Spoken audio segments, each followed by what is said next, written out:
All right, welcome again, Military Guna TV. Thank you very much for tuning in.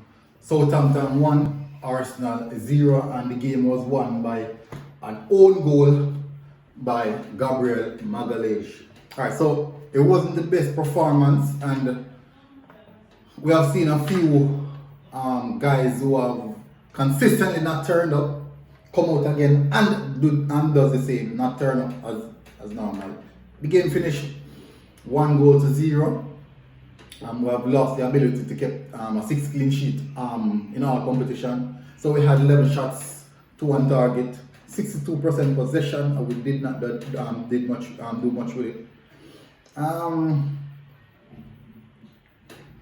It would have seemed as if even initially in the first half that we were really covered, we were really afraid to progress the ball in the right manner. So Southampton was really pressing. They were pressing very good, and small interchanges of play between Armstrong and Ward-Prowse really dominated the midfield. And we never had the midfield because we consistently used Xhaka in the midfield, where he drops out of the midfield and left a massive gap inside there. So we had no dominance in the midfield. At Mohamed El-Nini alone doing working, moving around, trying to recover, doing mostly recovery even in the first half. And it was a very unfortunate own goal, but it is what it is. And not the best performance, as I say again. Let's see still, because this could be a plus for us, and it also could be a bad thing, because we could have definitely won the FA Cup, but we have to consider the teams that we're going to play in the final of the FA Cup. We're looking to play Manchester City, Liverpool, Wolverhampton, Chelsea. These are the clubs that we are likely to face in the FA Cup final, and I think that we had rotation had to be done. We had to do rotation at some point in time, because we have seen where we didn't play Tierney in the Newcastle game, and how it really affected us in progressing the ball. So we have to, rotation is a must. Many fans are getting on the youngsters back, such as Eddie Nketiah. We know that he's not the complete product. We know that he's not the perfect footballer. But why is it that we're scapegoating Eddie Nketiah, or we're not looking at the poor performance such as Willian? Cedric had a bad performance playing at left back today. Not one of his crosses were accurate. Xhaka had a poor performance. El-Nini had a poor performance. Gabriel Magalhaes had a poor performance as well. And even Olin had a poor performance. And we're not looking at those things. We are consistently trying to get on individual back players that we don't like, such as Nketiah. Willian also had a poor performance. Nicolas Pepe had a poor performance, and he escaped.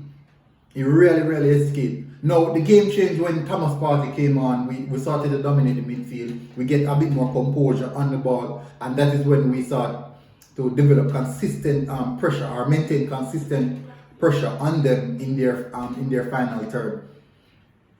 And that is basically how the game strung on until the whistle was blown. We consistently pressured. We still weren't creating anything significant to say these are clear-cut chances which could benefit the team in that perspective. But I think that it's a bad result, a bad performance, but we cannot let this be a case in which it really pulls us back, because you win some, you lose some.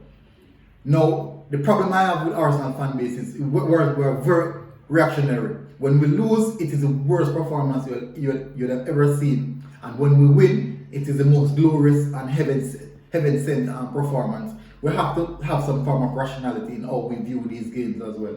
Because we're so used to bad performances, when a good performance comes, we over-exaggerate, but whenever we go back to another bad performance, we bring it down to the dirt as to the worst performance we've ever seen. How many worst performances have you have seen from Arsenal Football Club? And in relation to that, we have lost 8 games in the league. That means we have had 8 worst performances that any Arsenal fan would have seen. That is how we look at it. But in truth, that is not how football is.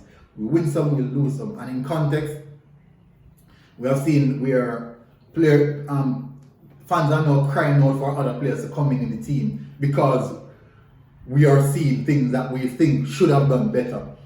Now, recently I've been speaking with a lot of fans, and they're saying that Eddie Nketiah is not good enough. They're saying that why is it that we're getting rid of Ozil? Now, these decisions are made in regards to in-house management of the club. That's players, coaches, and staff. Now, if we're going to question these decisions, we as fans, we only can look and operate based on what we see during the game. But these decisions are in-house operated, and if these decisions are made, it must be a case in which it is made for the betterment of the club. But anyways, I won't go any longer. Southampton 1, Arsenal 0. A bit kind of lackadaisical performance from Arsenal Football Club. I think we could have done better, but it is what it is, and I think that we have to move forward. The positive from this game, Leno had a good game. That's a positive. But we move. Next game, Arsenal versus Southampton.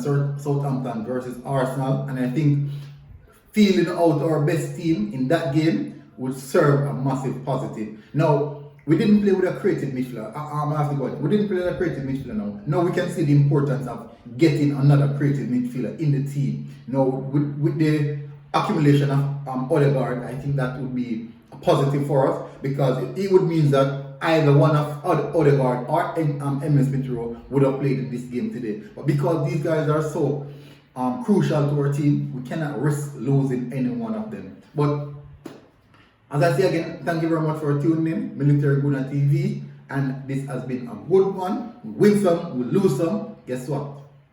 I'm out.